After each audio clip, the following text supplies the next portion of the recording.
Hi, it's Beth. Welcome to 2 Kings 20-11.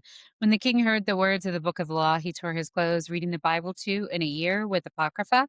Today we are in Deuteronomy chapters 14 through 16. You are children of the Lord your God. You must not lacerate yourselves or shave your forelocks for the dead, for you are a people holy to the Lord your God. It is you the Lord has chosen out of all the peoples on earth to be his people, his treasured possession. You shall not eat any abhorrent thing. These are the animals that you may eat: the ox, the sheep, the goat, the deer, the gazelle, the roebuck, the wild goat, the ibex, the antelope, and the mountain sheep. Any animal that divides the hoof and has the hoof cloven in two and chews the cud, among the animals you may eat. Yet of those that chew the cud or have the hoof cloven, you shall not eat these: the camel, the hare, and the rock badger, because they chew the cud, but do not divide the hoof. They are unclean for you. And the pig, because it divides the hoof, but it does not chew the cud. It is unclean for you. You should not eat their meat, and you shall not touch their carcasses. Of all that live in the water, you may eat these. Whatever has fins and scales, you may eat. And whatever does not have fins and scales, you shall not eat. It is unclean for you.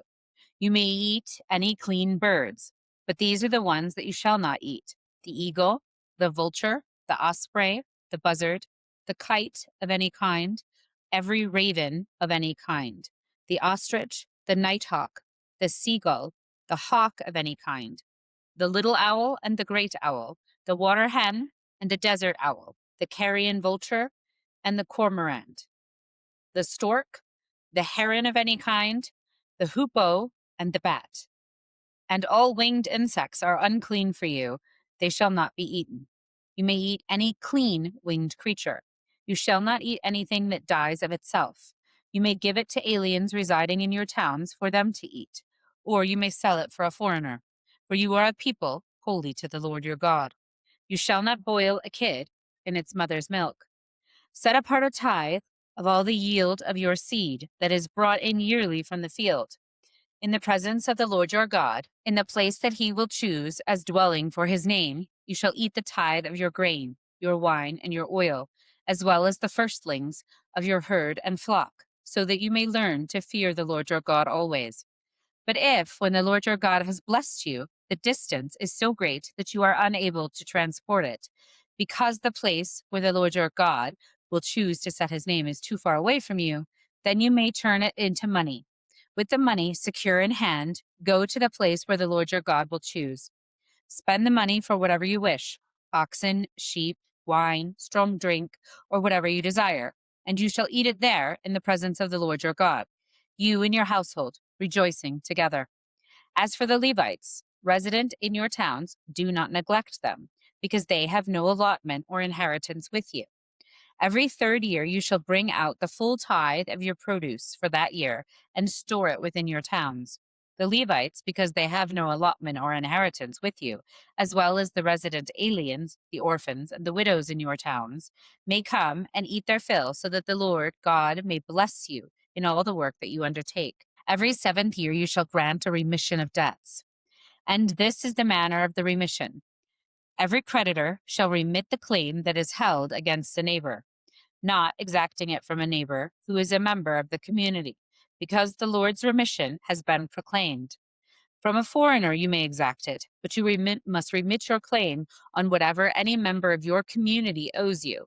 There will, however, be no one in need among you, because the Lord is sure to bless you in the land that the Lord your God is giving you as a possession to occupy, if only you will obey the Lord your God by diligently observing this entire commandment that I command you today. When the Lord your God has blessed you, as he promised you, you will lend to many nations, but you will not borrow. You will rule over many nations, but they will not rule over you. If there is among you anyone in need, a member of your community, in any of your towns within the land that the Lord your God is giving you, do not be hard-hearted or tight-fisted towards your needy neighbor. You should rather open your hand willingly, lending enough to meet the need, whatever it may be. Be careful that you do not entertain a mean thought, thinking, the seventh year, the year of remission, is near, and therefore view your needy neighbor with hostility, and give nothing. Your neighbor might cry to the Lord against you, and you would incur guilt. Give liberally, and be ungrudging when you do so. For on this account the Lord your God will bless you in all your work and in all that you undertake. Since there will never cease to be someone in need on earth, I therefore command you, open your hand to the poor and needy neighbor in your land. If a member of your community, whether a Hebrew man or a Hebrew woman, is sold to you and works for you for 6 years, in the 7th year you shall set free that person. And when you send a male slave out from you, a free person, you shall not send him out empty handed. Provide liberally out of your flock, your threshing floor, and your winepress, thus giving him some of the bounty with which the Lord your God has blessed you. Remember that you were a slave in the land of Egypt, and the Lord your God redeemed you. For this reason I lay this command upon you today. But if he says to you, I will not go out from you, because he loves you and your household, since he is well off with you, then you shall take an awl and thrust it through his earlobe into the door, and he shall be your slave forever. You shall do the same with regard to your female slave. Do not consider it a hardship when you send them out from you free persons, because for 6 years they have given you services worth the wages of hired laborers, and the Lord your God will bless you in all that you do.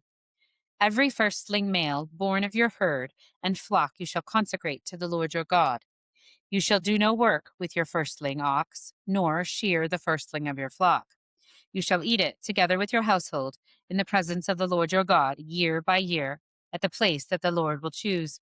But if it has any defect, any serious defect, such as lameness or blindness, you shall not sacrifice it to the Lord your God. Within your towns you may eat it, the unclean and the clean alike, as you would a gazelle or deer. Its blood, however, you must not eat. You shall pour it out on the ground like water. Observe the month of Abib by keeping the Passover to the Lord your God. For in the month of Abib, the Lord your God brought you out of Egypt by night. You shall offer the Passover sacrifice to the Lord your God from the flock and the herd at the place that the Lord will choose as a dwelling for his name. You must not eat it with anything leavened.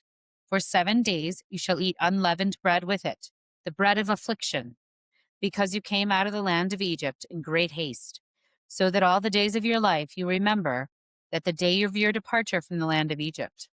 No leaven shall be seen with you in all your territory for 7 days, and none of the meat of which you slaughter on the evening of the first day will remain until morning.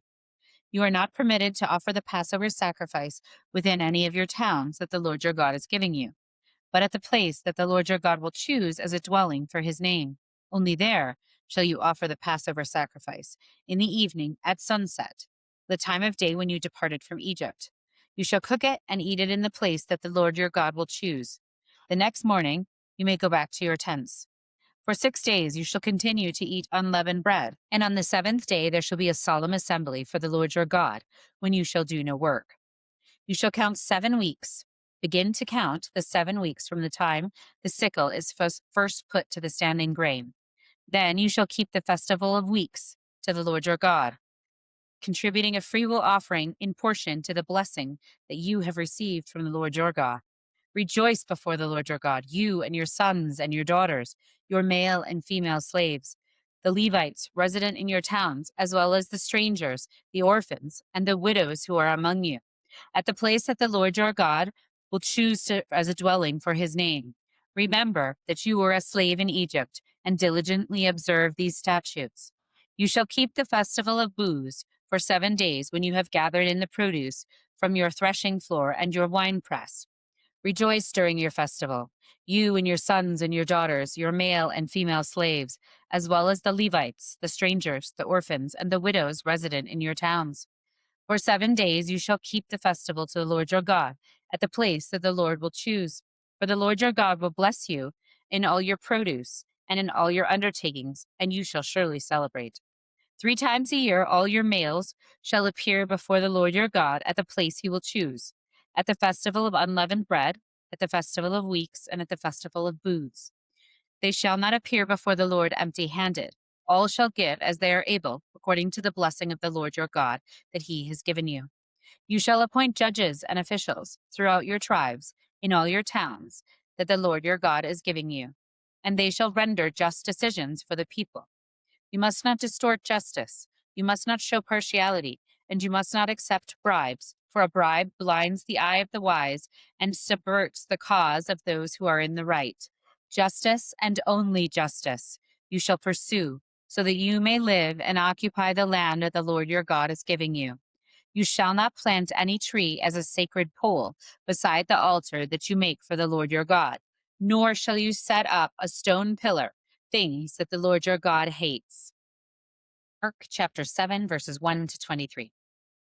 Now, when the Pharisees and some of the scribes who had come from Jerusalem gathered around him, they noticed that some of his disciples were eating with defiled hands, that is, without washing them.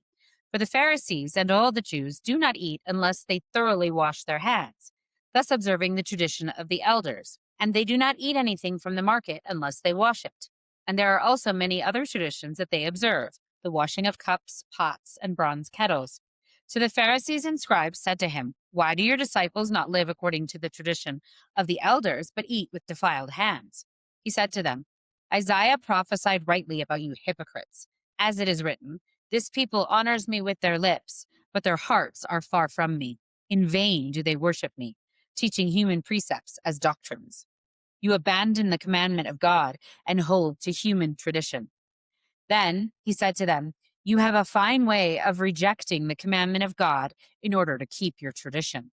For Moses said, 'Honor your father and your mother,' and whoever speaks evil of father or mother must surely die. But you say that if anyone tells father or mother, 'Whatever support you might have had from me is Corban,' that is, an offering to God, then you no longer permit doing anything for a father or mother, thus making void the word of God through your tradition that you have handed on. You do many things like this." Then he called the crowd again and said to them, "Listen to me, all of you, and understand. There is nothing outside a person that by going in can defile, but the things that come out are what defile." When he had left the crowd and entered the house, his disciples asked him about the parable. He said to them, "Then do you also fail to understand? Do you not see whatever goes into a person from outside cannot defile, since it enters not the heart, but the stomach, and goes out into the sewer?" Thus he declared all foods clean. And he said, "It is what comes out of a person that defiles, for it is from within, from the human heart, that evil intentions come: fornication, theft, murder, adultery, avarice, wickedness, deceit, licentiousness, envy, slander, pride, folly. All these evil things come from within, and they defile a person." Thus ends the reading for today. Never walk alone.